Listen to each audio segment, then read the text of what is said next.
gun. Tell me what's the problem? Tell me it ain't right. Lack of inflation. How can you sleep at night? Yeah. So Bank of England doesn't do anything. Bank of England doesn't do anything. Guess what they're waiting for? Either the Fed or the happy music.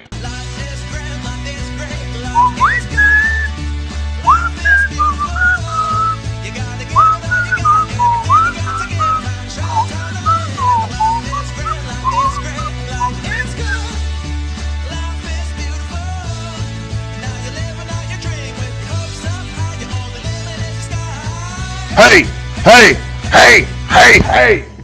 Yeah. Fired up. Oh, yeah. Hey, let me remind you that trading Forex is risky. It's not appropriate for everyone. Not for your neighbor. Not for your mama. Not for your mama's mama. Your daddy. Don't even bring him up. But for you, you should at least be careful. Make sure you don't risk money you cannot afford to lose, because it is risk capital. Your past performance is not good or bad. It's not indicative of future results. If you have a bad day today, or yesterday, doesn't mean you're going to have a bad day today. Just turn the negativity off, check it at the door. Stay small, stay humble, focus on the long term. Never risk money you cannot afford to lose. My name is Wayne. Hello. I'm the Chief FX Market Strategist for TradersWay.com, and I've been a currency trader for a very, very, very, very, very, very, very long time. Many, many, many, many years. There's that morning cough again. I'm like 99% healthy, except that morning cough is still wrong. So anyways, I've been here long enough where after more than 10 years of webinars, at fxstreet.com, I am Forex Speaker of the Year. Coffee, I guess so. So that's been it. Gee, how dare you? How dare you, Gee? Vicious, just a vicious attack. Switch to almond milk. Oh, God. Yeah. Yeah, no, just, you know what works is upgrade your proteins.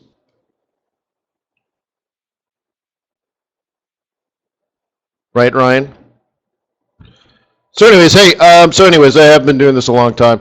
I love trading. I love technical analysis. I love fundamental analysis. I love intermarket analysis. Gold, love it. Oil, love it. Interest rates, love them. Stock market indices, love them. I'm not a big fan of stocks, and I'm not a fan of ETFs, really. Those are things I'm probably not that interested in. I get it, and I buy individual stocks from time to time. Just because you got to do something with your money. But I love foreign exchange first and foremost. And why don't I like ETFs? Some of you guys are probably like, what? How dare you?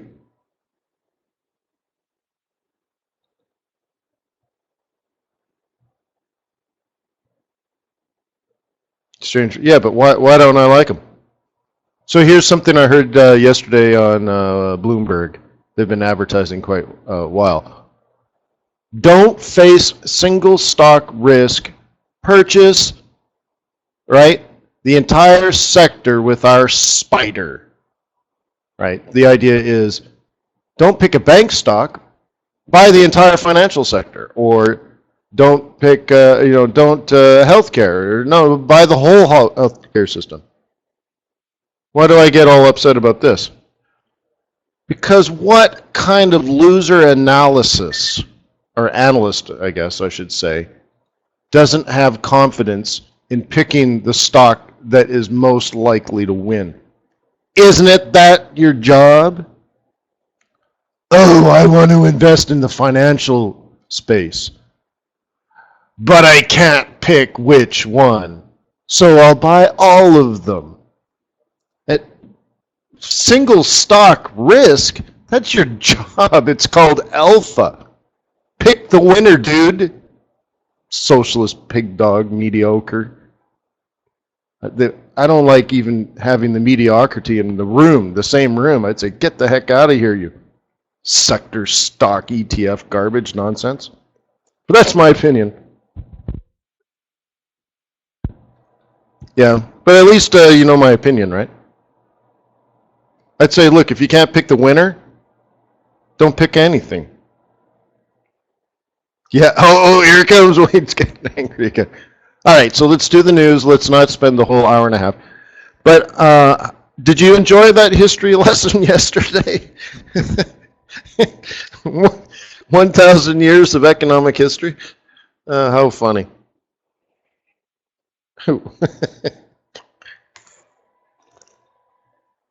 But see, that's how I look at it, right? That's how I look at the world. It's like one thing leads to another, cause and effect, cause and effect. Right?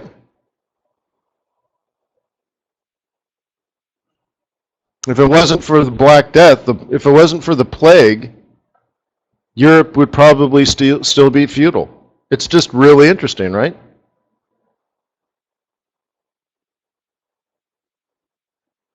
Well, Ryan, you could also build bridges out of them, which is nice. That's the good thing about witches. They make good bridges. Okay, so so that's that. So we'll move on, .com, but it's kind of funny. Import exports, you are going to think about the king and everyone else in the mud.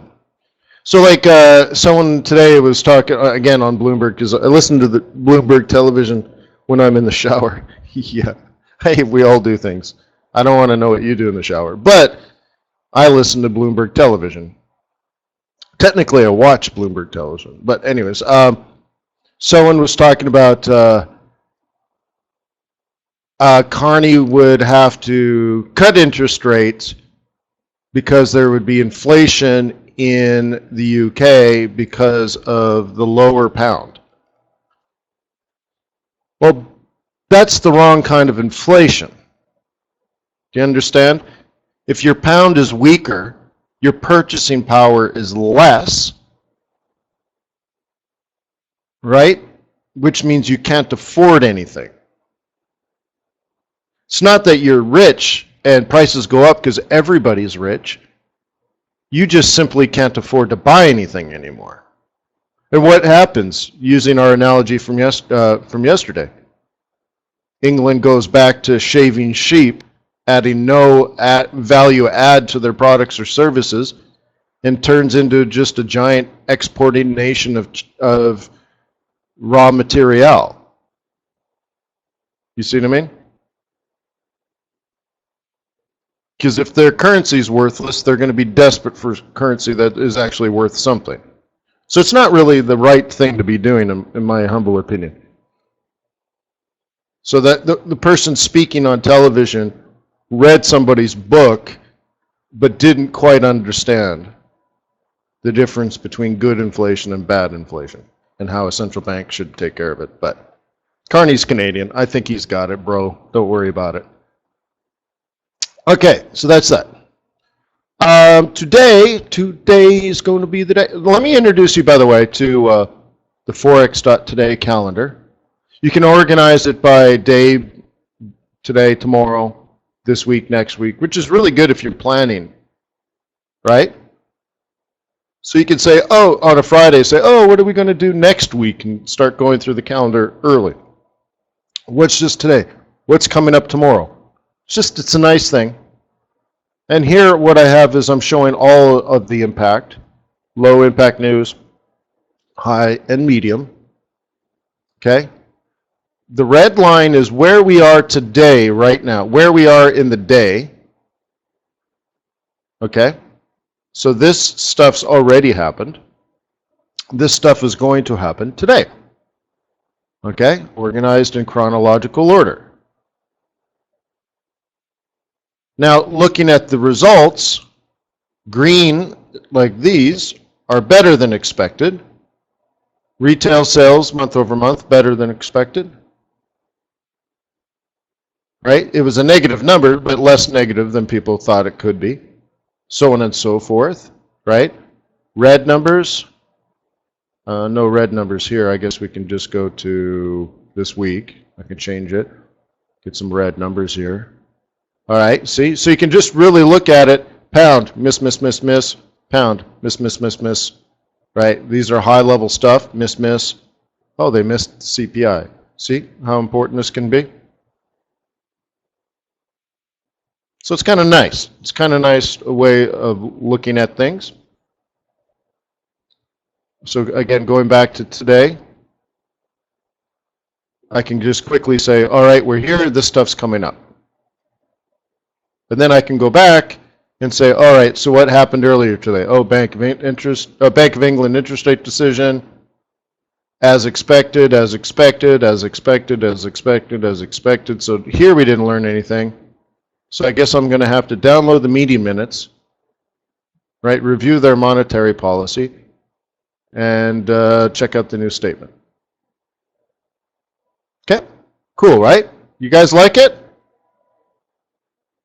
It's yours. Did you know that? It's yours. Here you go. Mm-hmm. No, hey, he had nothing to do with it, Jimmy. All right.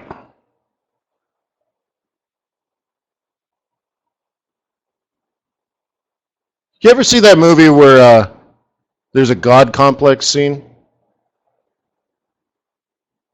But the doctor says you bring your daughter in from the car accident into the emergency room in the middle of the night, her life hanging by a thread,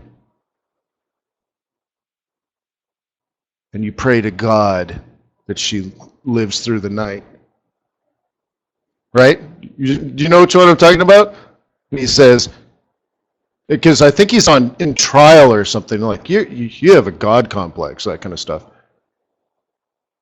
Yeah, and he leans in, he says, God complex, right? Do I have a God complex? I am God, right? It's a powerful scene. Who did it too? It's a great movie. I can't remember anything else, but he leads right in there. Yeah, who are you praying to at 2 o'clock in the morning to save your daughter's life? Yeah, it was interesting. But so I don't know. I don't know who you're praying to when you're trading Forex, but I know you do it.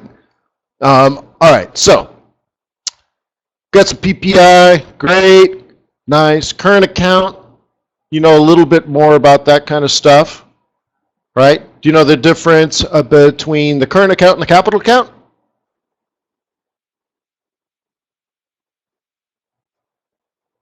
It's not goodwill hunting. Come on. Oh, malice, Alec Baldwin. That sounds right. That sounds right. Yeah, definitely Alec Baldwin. Probably one of his better movies. Because he looks like a doctor. You know, he's just got it. But Alec Baldwin does a lot of comedy now. He's pretty funny. So anyways, if you don't know the difference between current account and capital account, put it on your list of things to research on Google. Do your thing, boy. Okay. So Empire's manufacturing, whatever. PPI, you know, look, we're more interested in headline, but you know, the interesting thing about PPI is that it's a precursor to CPI. So if this goes up, if producer price index goes up, there's inflation at the factory, but not on the finished product. So if iron ore prices and coal prices go up, okay, then that'll be in PPI. It doesn't mean steel prices have to go up. Is there a precursor for PPI? Well, I'll give you another interesting example. I read of a person many years ago who invested into things, a year, maybe 6 months to a year before the actual news came out, and that's how he made all his money.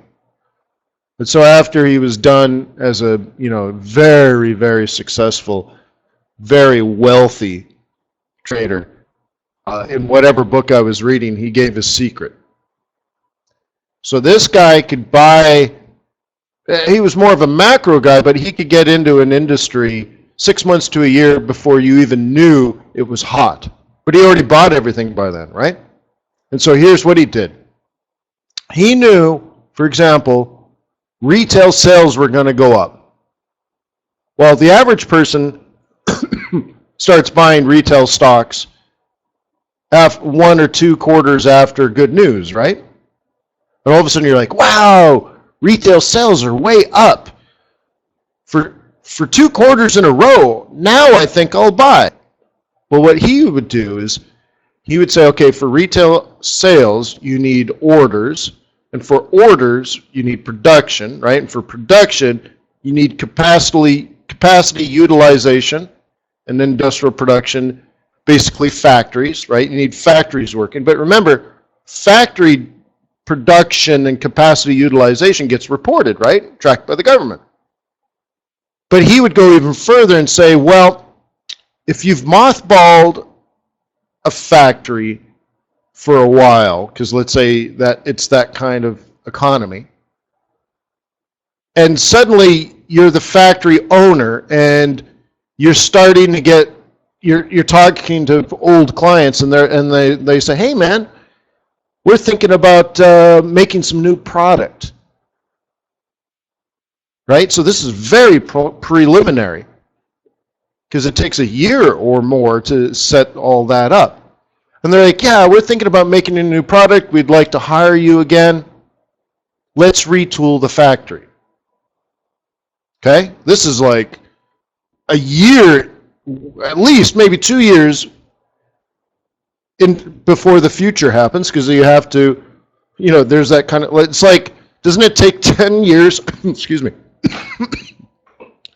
doesn't it take 10 years to like launch a new car, that kind of thing?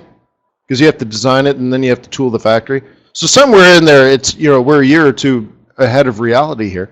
So anyway, so the old customers call up the old factory that's not being used, and they're like, hey, we're thinking about, making some new product and stuff, so we need you to like get the factory ready for retooling. Turns out you clean the factory with industrial soap.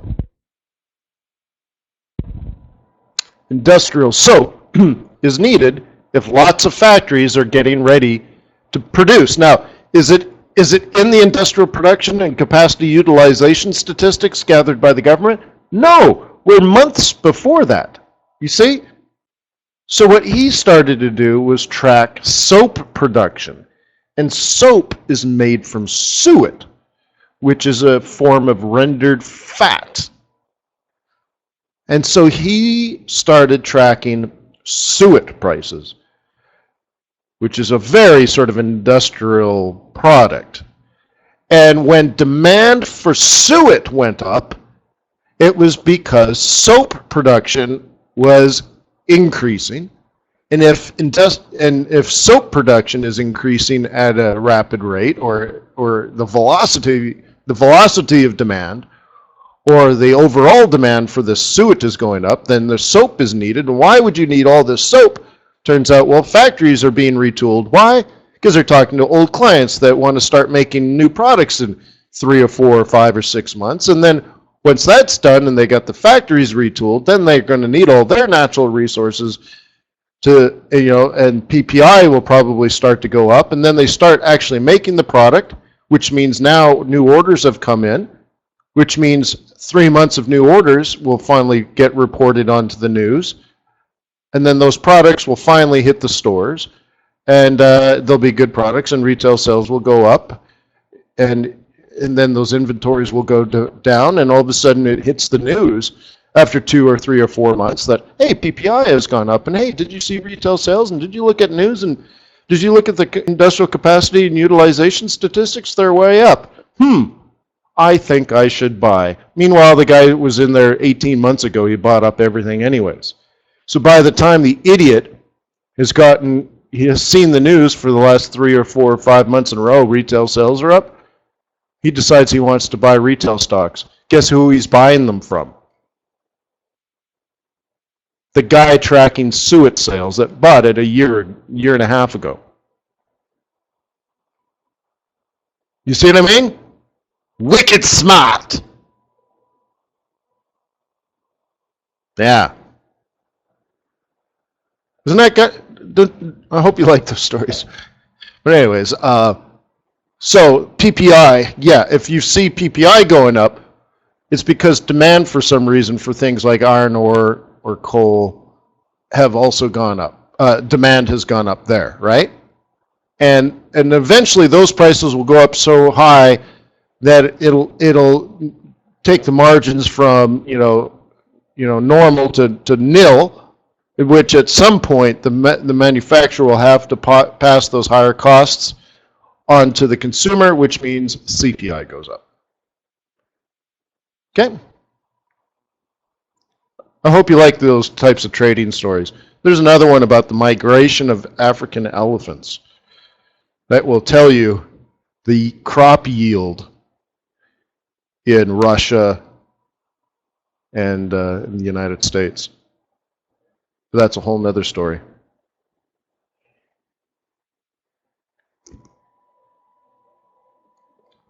There's one last story. I used to do Forex television interviews all the time, like almost monthly. It was really cool because I had this routine down where I'd fly into Manhattan by helicopter, and if you want to feel like a big shot, fly into Wall Street on a helicopter. Somehow you're like, I'm flying in a helicopter and landing in Wall Street. I'm a rock star. It feels great. Honestly, you're just like, oh my God. And the funny thing is you have to wait in line because everyone else has got their helicopters, and there's like all these helicopters here. Sorry, you have to wait, like literally rush hour traffic. So anyways, so I'd fly in and do these Forex, so land in the Wall Street heliport. FXCM, by the way, is right there as well. So you got FXCM, and about 3 blocks over, you have Forex television. Or I don't think they're there anymore, but it was something I used to do a lot. And so anyways, you go up to the offices, and it's kind of interesting because right across from the elevator when you get off the floor, I forget what it was, the 12th floor or something, where they were. You get off the elevator, and the first office you see is a guy that trades, I think, the stock market based on lunar and stellar cycles. GFT? No, GFT was in Michigan. Who's paying for the ride? Dude, you got to pay your own way, dude. Pay for the ride. Well, it would have been a GFT. It would have just been a little satellite office for something. I don't know why. No, they were in Michigan.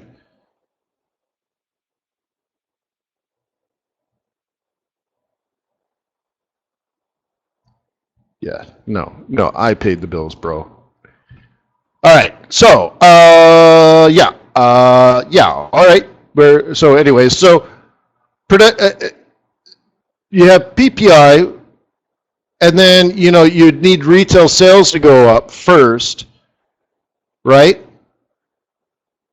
So let's say retail PPI would go up, retail sales would go up. And then remember, retail sales are tracked by money, not by unit. So if PPI is going up and there's healthy demand for product, then you're going to need more pre-production material, because sales are going up, so orders are going up, factory utilization is going up, demand for iron ore and coal is going up if you're producing steel, for example, or silicon if you're making computer chips or whatever. All these raw material demand, this is all raw material, getting manufactured and sold, manufactured and sold, manufactured and sold, and it's a virtuous cycle. But if these prices are going up and retail prices are not going up, just demand is going up, eventually there's no profit margin left, so therefore the manufacturer has to make the decision to raise prices. And demand is super high anyway, so he says, well, I guess I can do it. And you raise prices, and then CPI has gone up. So industrial production, capacity utilization, leading to orders, leading to production inflation, leading all that coming from retail sales, right? Or you can reverse it. How about that? Retail sales means new orders. New orders means industrial production capacity utilization, which means demand for raw material that way. And if all those things are going up, eventually CPI goes up, which is a major form of inflation in which the Fed would eventually and probably quite quickly need to address. And we're looking at 2% growth per year would be is a target. 3% a year, the Fed would have to jack up interest rates. So do you remember 1,000 years ago when we started talking about things, about the history? And I think I'm going back to like 1100, 1200. I think we'll say around 1066. How about that? Around 1066. If the economy expanded by 1% in your lifetime, you had a good life. Now our target is 2% a year.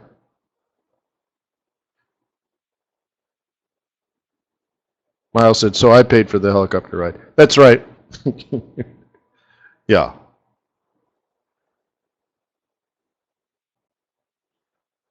I'm telling you, what else are you going to spend your money on, Miles? I don't know. I know it's stupid. Honestly, I get it. I know it's stupid. I know it's lame. But it makes you feel good, I guess. I mean, it made me, honestly, it felt good. I had a great routine.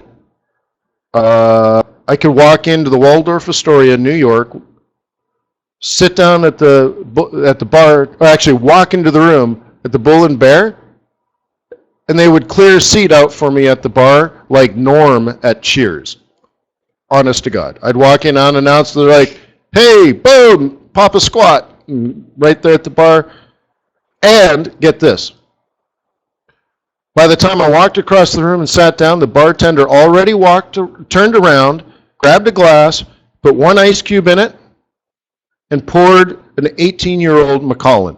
And I'd sit down, and there it was. Didn't even ask. And I'd say half the time, not even charged for it.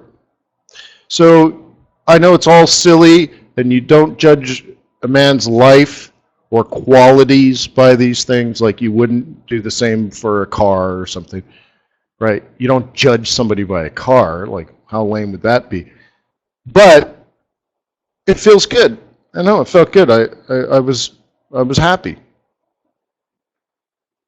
But it wasn't a big deal because it didn't cost a lot of money relative to what I was worth. It just felt really good. I'm like, oh my God, I'm that type of person. Then I'm flying around. I did Bloomberg in the afternoon. I did Forex television in the morning.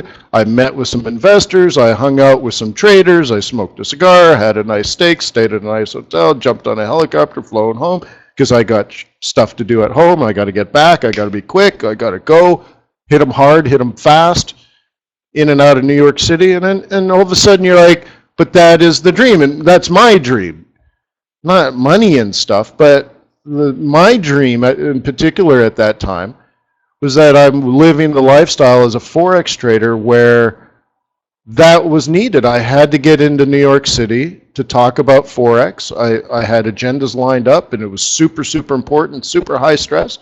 But I had lots of fun and really enjoyed myself. And I had to get back home as quick as possible because I had things going on, like trading and, you know, writing magazine articles and doing other things. And, you know, I'm just busy in my profession.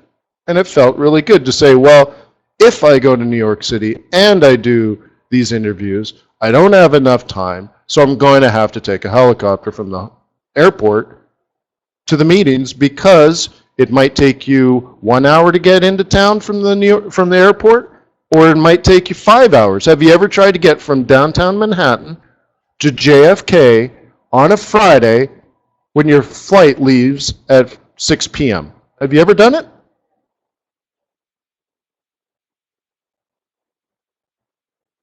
If you've ever done it, you know it may take an hour, but that's very doubtful on a Friday afternoon because of traffic. It could be 3 or 4 hours. You will probably miss your airplane. So you have two choices. Leave at 2 o'clock in the afternoon or take a helicopter because it took 12 minutes. So I took a helicopter. So I didn't have the time. So anyways, that's that. Don't make a big deal of it. Right? I guess if you were going to have a message, yes, but if you're going to have a message, that's how involved you should try to be. You should be consumed with your industry.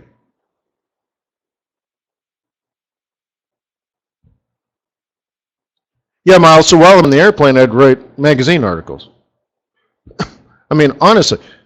Or I'd be in the backyard on a Sunday afternoon, the kids are running around, and I'm sitting in the backyard with a laptop spending 3 hours writing a magazine article. Just like, had absolutely no free time. Still don't, really. Okay, so I just want to line all these things up. That's what all these things mean.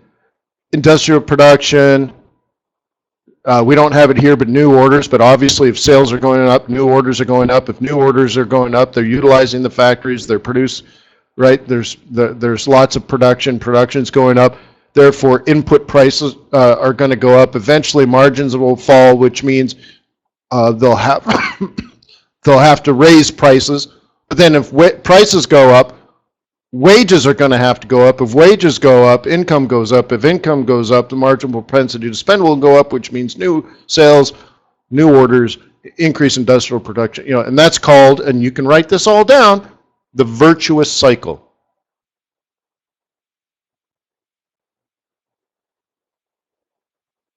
Okay?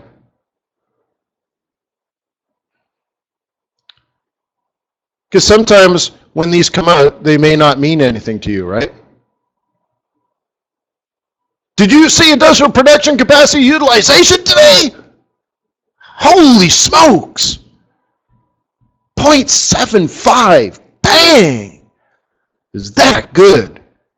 Well, that means if we stay on trend, closer we get to 1.0, the more likely the Fed's going to have to raise, and that means the better the numbers on that, the more likely, the stronger the dollar is going to be. Because if that goes up, then this other thing's going to go up, and if that goes up, this other thing's going to go up, and if that goes up, then the Fed's going to have to act.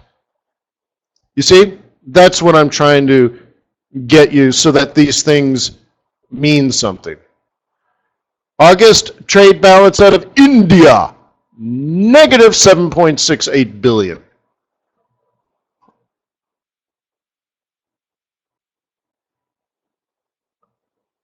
Just came out.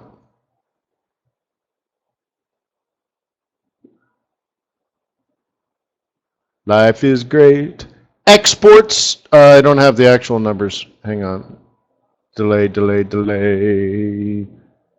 know. If you care, I'll update you when I get updated. But all right, so that's what all that means. We're going to learn all this at 8:30. Okay.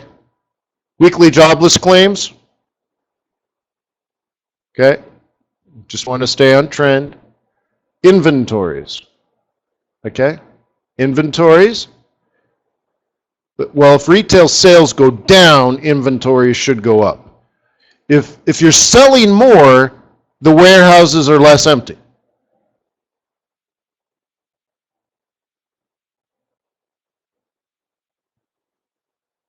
Okay.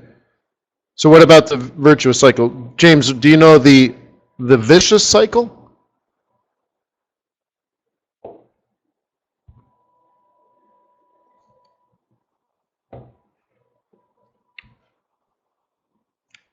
What? Yeah, but they're going to be delayed, right? The difference between falling inventories and new orders, because you get an order and it takes you what, a month to produce something, let's say. So next month inventories would rise, but sales are coming in already, right? So it's like the iPhone 7 or whatever. They're selling them, so the orders are coming in, retail sales are going up, but they haven't made them yet. Which is funny because all they're doing is preparing you for iPhone 8. Because iPhone 8 is the real upgrade. Oh, so you're buying an iPhone and it's splash proof and it doesn't have a head jack? Oh, I have to have it. Pfft, golly, sucker. They got the fish hook way down in your throat. It's not even a real new product. The real product is iPhone 8, which is a new phone, not your old phone now missing a head jack. That's worth $500.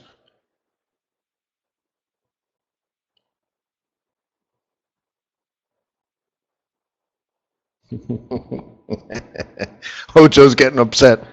Hey, Hojo, I work for Apple and have met the CEO. Not the current CEO, the CEO at the time when I worked there. So, I'm qualified to say anything I want about Apple, and that's that. So, anyways, 8:30, we're going to have a lot of news. Should be good. The worst case scenario here, we get mixed bag results, and it goes up, down, sideways all at once.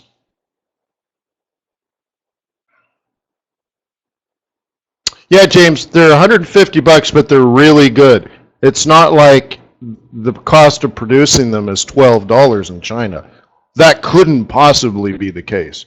These are so much better than what you can get in Shenzhen. Yeah. They're made out of like magical, they're made out of unicorn horns that just somehow make them so much better.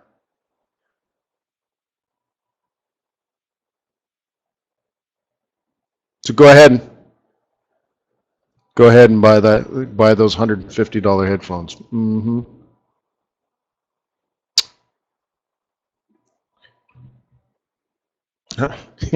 James is like, hey, how about Samsung? Yeah, okay. Tim Cook is a good dancer. Yeah, that would make a good video, huh? Tim Cook drunk, dancing with Al Gore. All right. Okay.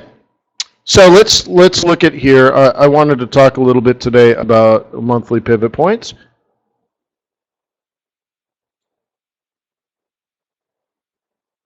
Life is great. Life is grand. Life is good.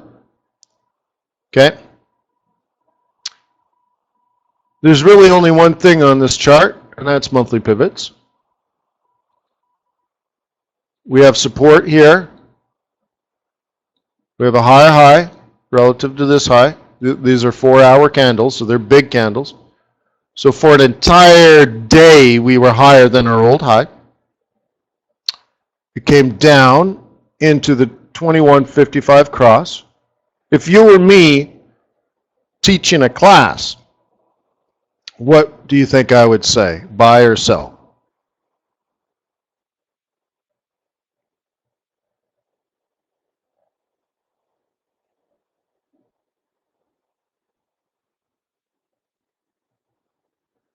Turns out I bought it. Well, wasn't that funny? Funny how? Like a clown? I'm here to amuse you, right? So there we go. So let's continue with the pivots here. Okay. Eventually works its way up. What pivot is this one? Where the market reversed. By the way, this is where we talked about hedging.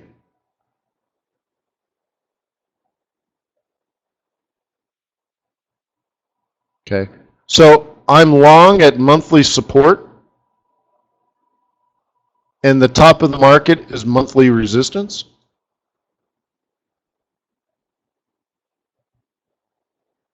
And we're potentially bottoming out on the old resistance, which also happens to be the monthly central pivot point. Is there enough information here to trade?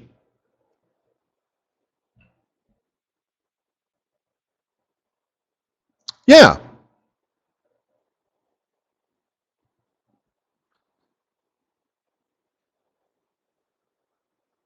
Miles says, but the Kiwis missed their GDP. All right. That must make you feel really bad. So another thing, this is $100,000. You can see right here, right? Okay. 100,000. How much cash have I, like, I'm not risking anything, right? Because my stop's at break even. This is my stop and my order. So I can't lose money. Okay. But just roughly speaking, based on 100-to-1 leverage, how much cash do I have tied up into this investment? About $1,000. It's a little more, a little. I don't think it's less. It might be a little more, but you know, let's just keep it simple. Okay, $1,000. I've been in this trade about a month, not quite a month, a little bit less than a month, 3 weeks. Right. Well, so you got it. Leverage 100-to-1. I put $1,000 of my cash into the trade to control $100,000 in cash. Okay. I cannot lose money on this investment. Now I'm still up, right? I'm still up $1,000 right now, a little more than $1,000 in pips. So, right? So I've already made 100% return on my money, and it's been 3 weeks. I was up 200%.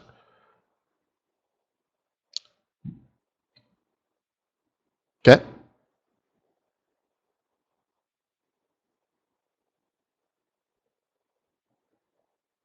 Okay. Cool, but we're not even talking about that. Did you know I've earned over $100 in interest already?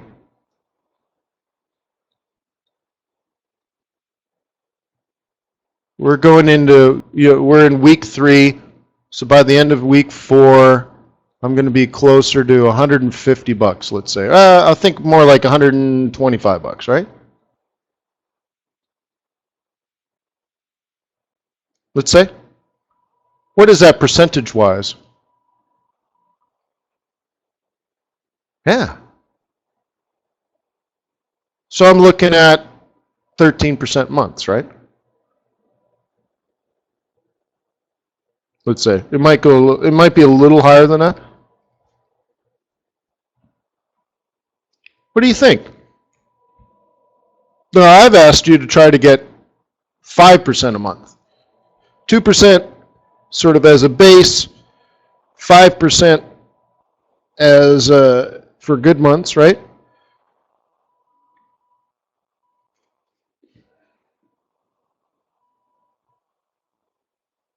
That's money collected, James.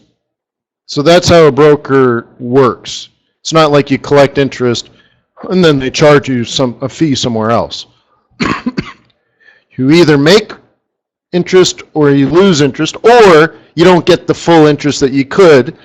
So let's say you had a small account of, $500. you're probably not going to get full interest or any interest, and in some cases you pay interest on both sides, because let's face it, someone is doing a service for you and you're paying 10 cents or 2 cents.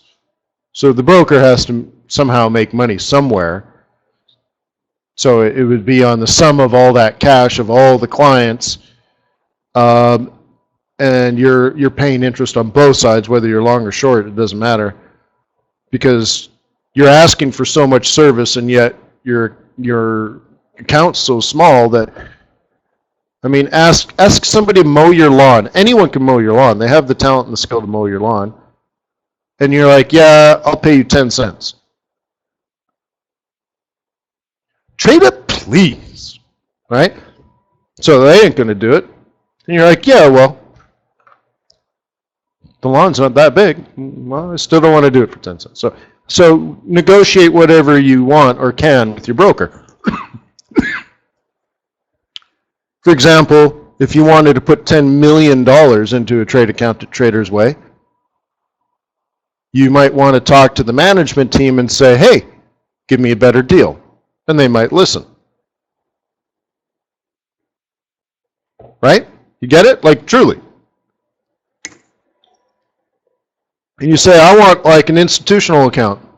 I want institutional leverage. I want institutional spreads. Hey, you got a deal, man, right? So anyways, but that's what this account is, and this account's nothing special. It's not a micro account or not a mini account or anything, but it's nothing special either. So I'm sitting on this trade, and I just want to put this into your brain, right, from other conversations we've had. Right? So I'm cruising along on a trade I don't even have to think about. Now, true, I could close it right now, and have 100% return, plus the 10% I've already collected. So I could end the month with this one investment with 110% return. I could do it right now. Okay, fine, whatever. But what if your intent, and this is something we do talk about a lot, what is your intent? You can, right? What if your intent was you have $1 million in cash? Okay, fine. And if you can get 10 trades open, now it might not be this month, but let's say over the course of 6 months, all you do is you use monthly pivot points like I'm doing here, and you're trying to create a virtuous cycle of surviving. So let's say this now does this. Okay? The Fed says something next week, it works out really good, the yen weakens, the macroeconomics like it, and this goes up. It just happens to do that. Right? And so I get another trade and another trade, and so 6 months goes by, and I have 10 trades open. Every stop is at break even.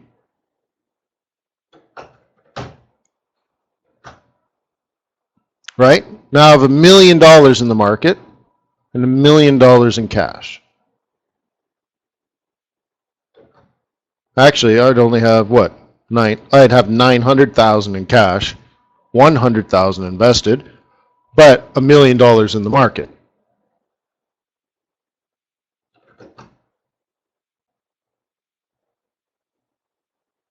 Then you take your other 900,000 and you lend it to Ford Motor Company for 10% a year. Meanwhile, you're picking up 10% a month, right? But whatever.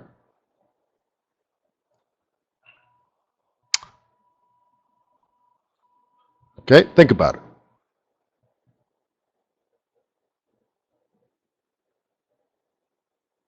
And then James says, then something goes bad and you cash up, but you haven't lost anything and you were in the market.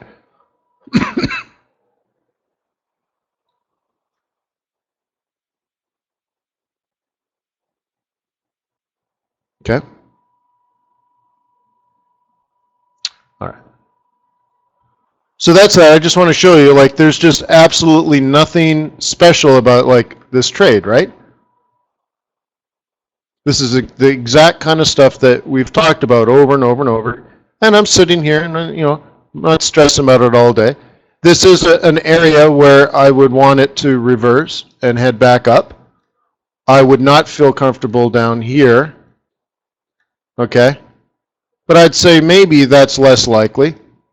But if that does happen, that would be like a systemic move where all yens are getting strong again, and that's a real bad thing for macro. And my analysis was wrong, okay? But in here is where we started talking about hedging. So that's why I've also been buying yen. And that's like step 2, right?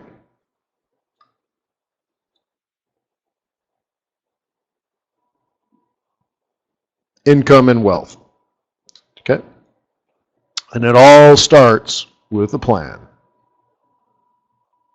Now, unfortunately, I've been looking at these weekly pivots, and I did buy in here, I think, and I think I bought here. I think I bought here, and just can't get anything to stick. And the monthlies just haven't been that important, or I should say the weeklies just haven't been that important. Boo-hoo, right? I mean, it sucks. I'm trying to do my job. Just not working, right? Just not working. So let's maybe see if the market is using other information.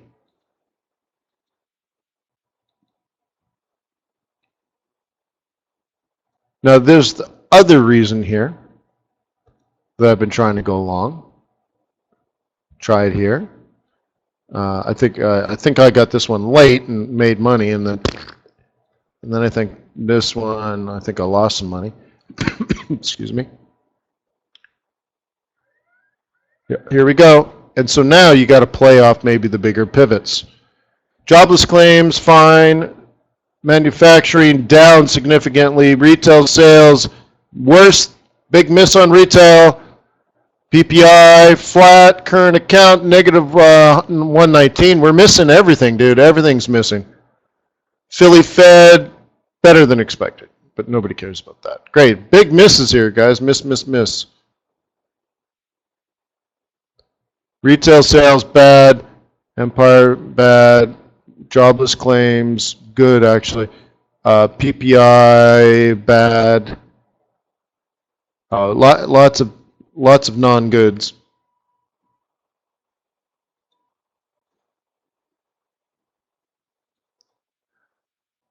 Chinese yuan on the weekly S2. Be careful there. Look at that.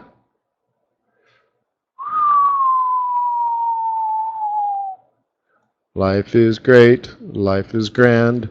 Life is gut. Is gut. Let's see. No real response yet on oil. Little bit of a move.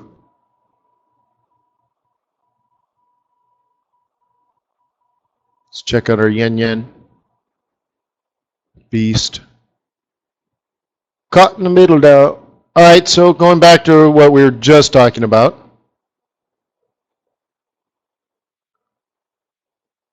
Isn't it funny? There's your monthly resistance. We found that important on other currency pairs as well. Life is great. Life is grand. Life is gut. Life is beautiful. Gotta give it all you got. Gonna get what you give. Life is great. Life is grand. Life is good. Life is beautiful. Okay? Not near R1, not near S1. Probably just need to stay away.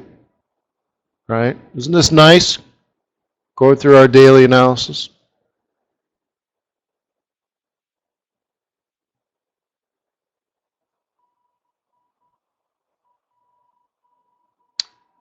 Gold is stuck on the monthly central. Another shocker that monthly pivots are kicking in. Still shorting the peso, right?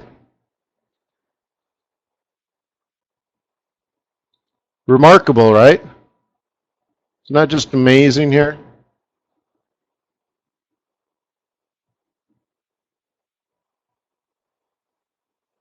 The weekly, monthly clusters, right? You tell me, what have I taught you? You measure from the bottom to the high to the 618 Fibonacci retracement. What does that predict the extension to be? If you were to write a book about how to trade the foreign exchange market using technical analysis, in particular Fibonacci, we're talking about Fibonacci now, not pivot points. The 618 predicts what extension? What extension does the 618 predict? 1382. Oh my God, this one here? Did anybody fall out of their chair? Based on Fibonacci, with a bottom here, the market should go to the top of this yellow area and stop.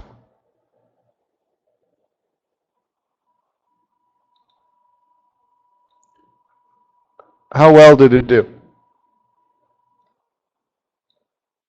Oops.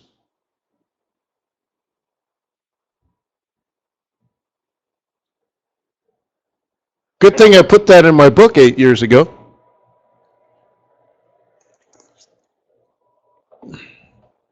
I mean, perfect, huh? You had time to dust it off, right? Funny, isn't it? August, retail sales fall. Wow, just not what we were hoping for, guys. So remember, there's two ways to trade profitably, and every other way loses money. You know what they are?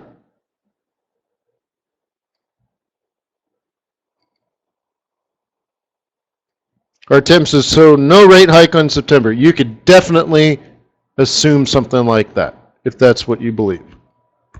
If you believe that, then sure. Because I don't know, right? And I don't know what everyone's thinking. But I can see the Euro USD going up. Pound USD is not going up. Well, it's because everyone's short euro dollar. So they're just like, oh,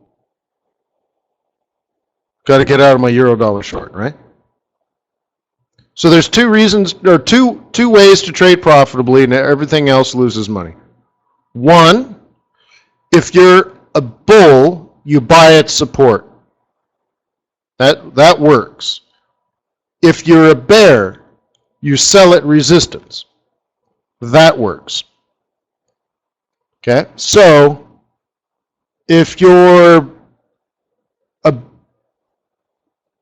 bear on Euro USD, for example, and I asked you to make a PowerPoint presentation about what you want to do, then your job here is simply to wait to sell it higher.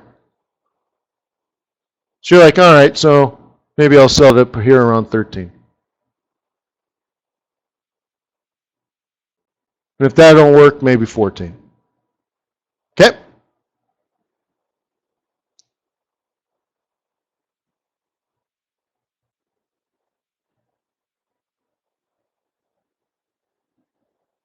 So typically, if you're going to, like, let's say, scalp this short, you want to sell somewhere between 80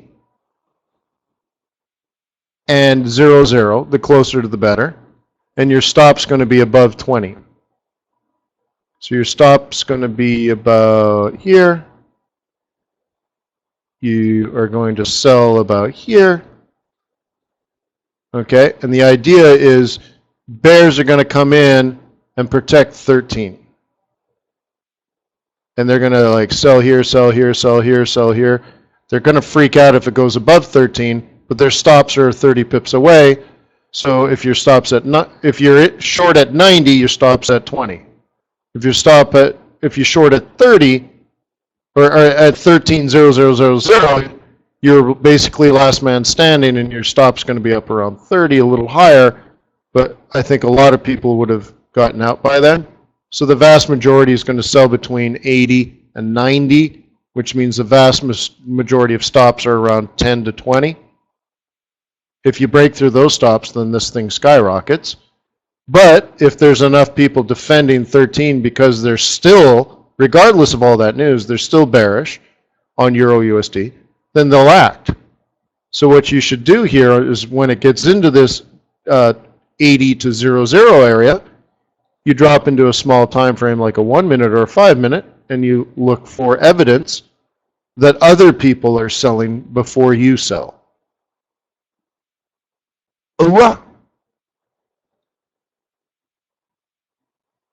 So like some people just say, oh, look at the news. Oh, I got to buy it now. I got to buy it. I have to buy it.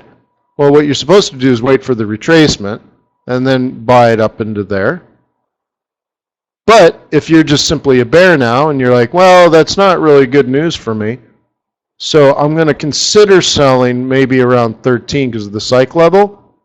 And we'll, if I see new bears get back in, then I realize it's okay. But if that don't work, then I'm just going to let it go up to 14, and I'll try selling around there. Right? You see what I mean? And you stay calm and cool. Got to give it all you got. Going to get what you give.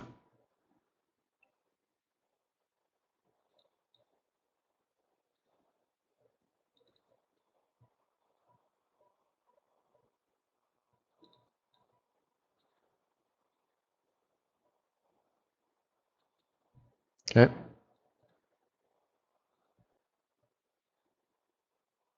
So you could also look at monthlies here and say, well, yeah, 14 and a half, certainly 15 you want to sell. This red area up here is not a pivot point. It's the no-fly zone. This is something I did two or 3 months ago.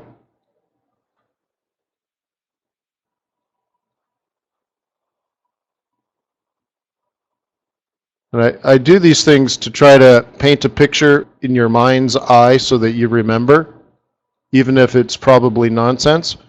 What is the no-fly zone?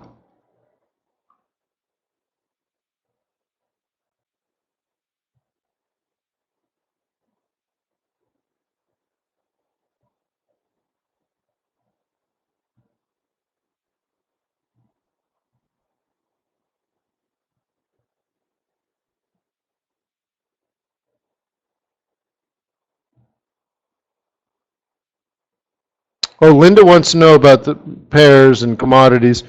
The fact that the ECB didn't do anything,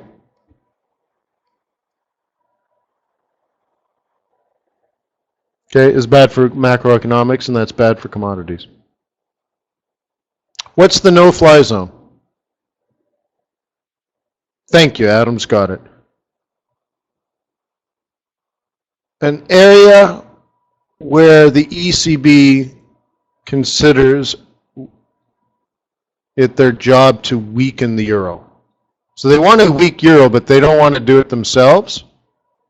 But I was giving out this conspiracy theory or hypotheses that when we get up to 14 and 15, the ECB enters the market and weakens the euro. I don't know if that's true. Probably not. But it's still an image or a memory that you may pull from your subconscious to your conscious, right? You may remember that and say, oh, this area is important. Or maybe it's the Swiss National Bank or somebody, right? But it seems to weaken when it gets to this area, right? Don't you think? So let's say, so this year we hit this 114 area.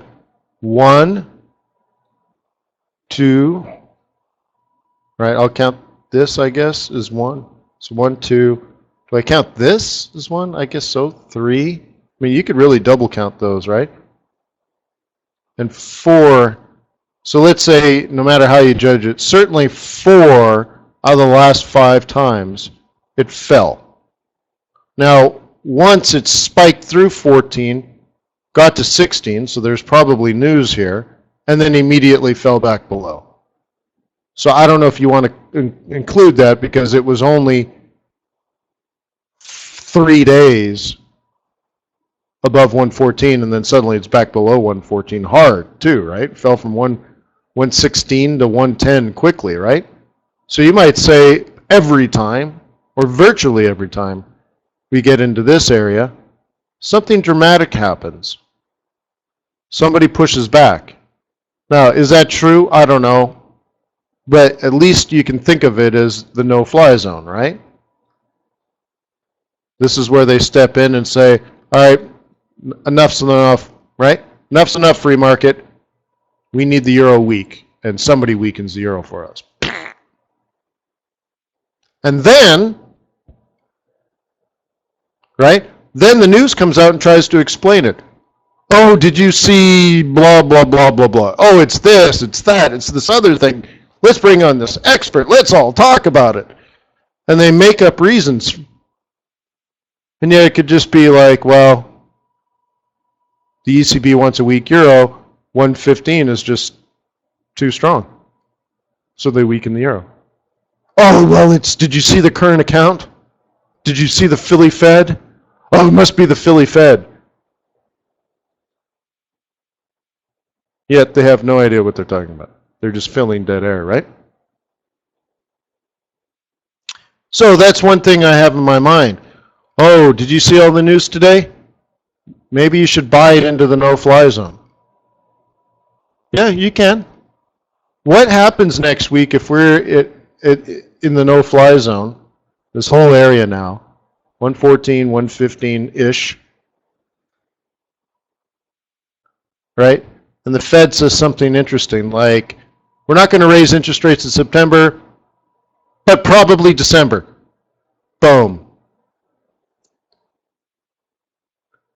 And you'll say, oh, but what about the Philly Fed?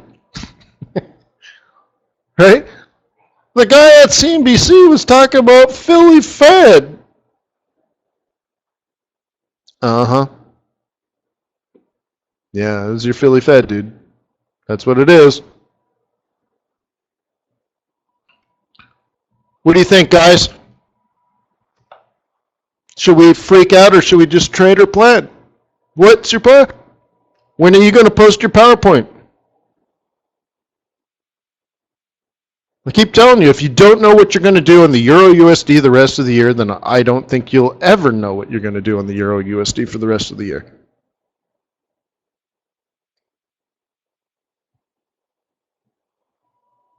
Meanwhile, I'm going to cry about only making 13% a month on my money with no risk, not even looking at a chart.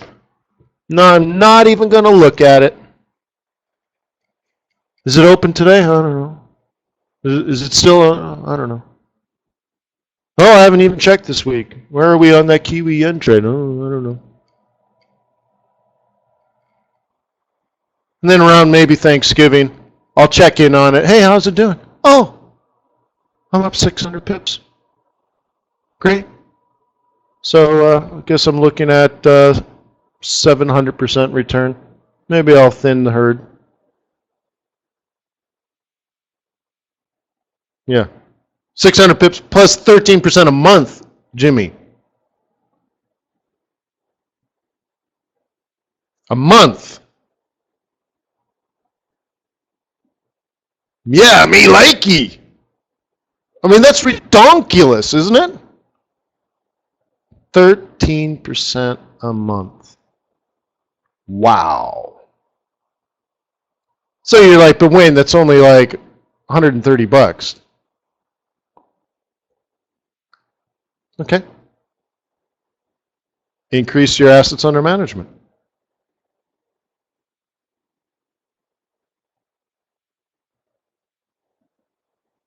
Yeah, here in Atlanta, there's a great deal. There's two W's in Atlanta because Atlanta actually has 2 or 3 different downtowns. There's downtown, there's midtown, there's Buckhead. So there's 3 technically, all centers of business. And then there's actually a couple other like way out on the perimeter. It's kind of an interesting place because the highways are so bad and there's no public transportation.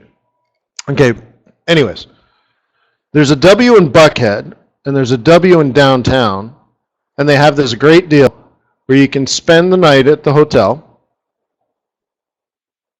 And I think it's the downtown hotel, which is more business oriented, so they're not really doing anything on the weekend. And it's nowhere near as nice as Buckhead. Buckhead is wealthy, right? Okay, so you get the idea? Business part of town. Buckhead, sort of like downtown, uptown, or downtown, whatever, if you know Manhattan. Okay, so anyways, spend the night downtown, but you and your fabulous date, when it's time for dinner, take the elevator to the roof, up to the helicopter pad, get on the helicopter, and they fly you from the W downtown to the W in Buckhead, and you have dinner in the restaurant in the W at Buckhead. And when you're done, you've sloshed down all your cocktails and dessert, you go back up to the helicopter pad and fly back to your hotel. How cool is that?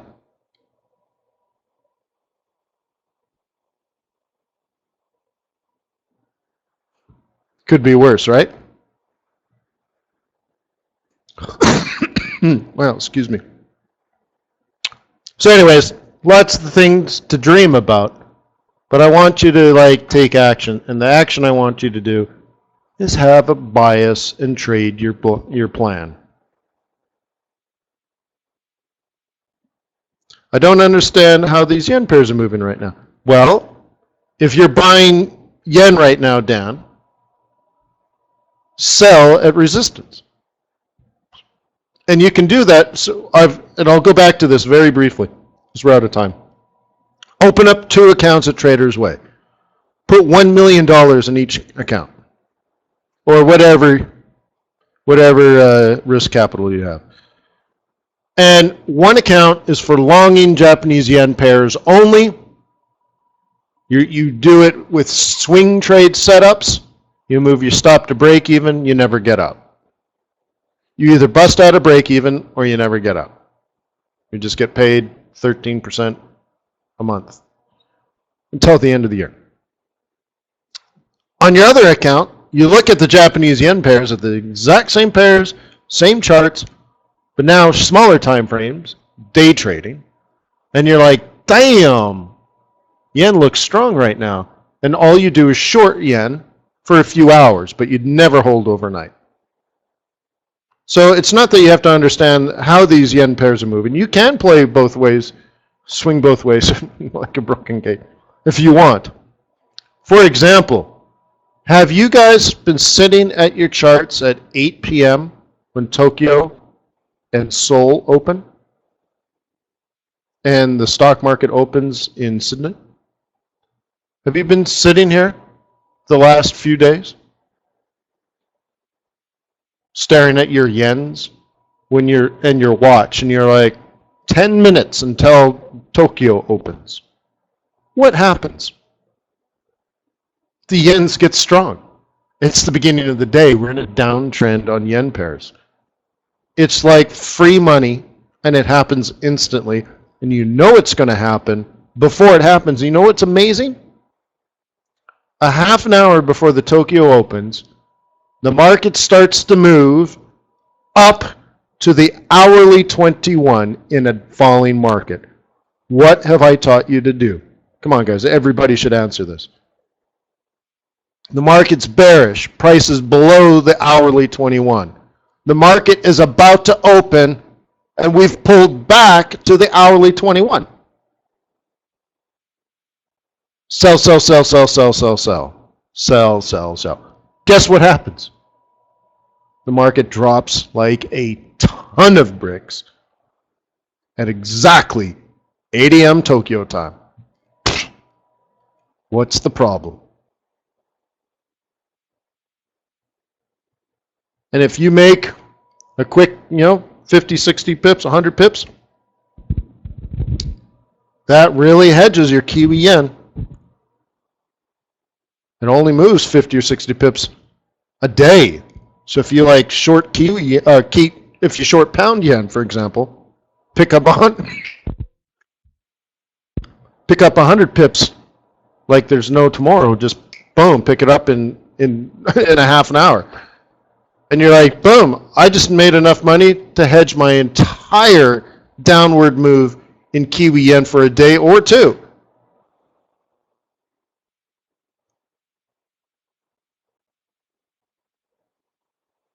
But if I don't get kicked out, I'm only collecting 13% return on my money per month.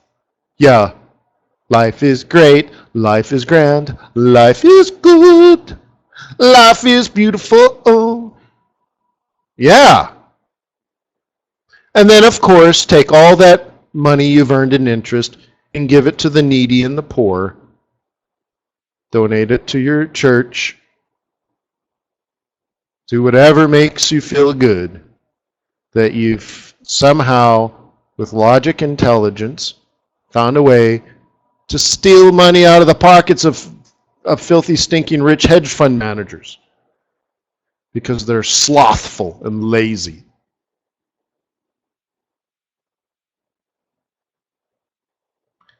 Now, you might think I'm a scumbag talking about flying around in helicopters. Wayne, what do you do for the poor? Well, I've been involved in nonprofit organizations for 25 years. So don't yell at me, baby. Okay. Peace on earth. May the pips be with you. May your profits be above average.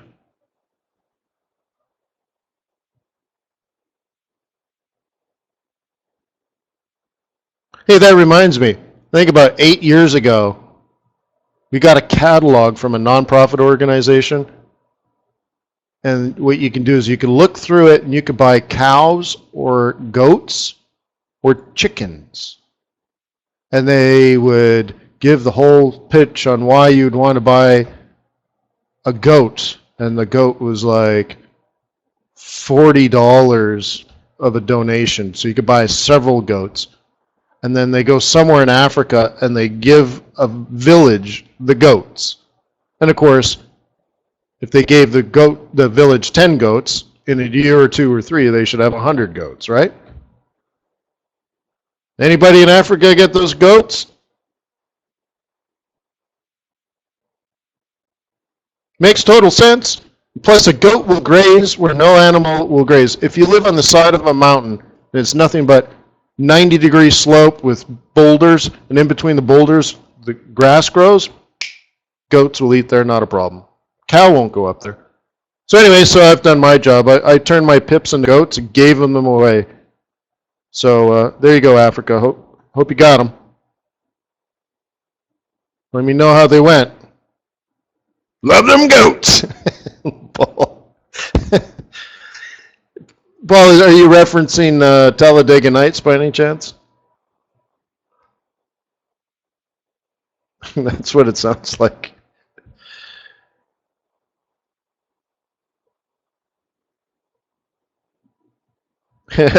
Maybe. Yeah. Love them goat. Whoop, whoop. So anyways, what is it? Is it a Wednesday today? No, it's Thursday. Is it Thursday? Holy crap. So I won't be here tomorrow. I'll be at FX Street. Man, I miss you already. So I have to go, and I got a lot of work to do. I got a lot of trading to do. Got a lot of thinking to do. And then in my free time, I need to write a 10-page paper justifying libertarian capitalism.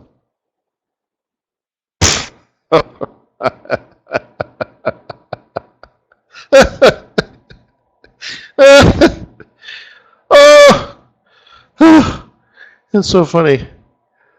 Oh, yeah. Yeah, well, that's what I do with my free time.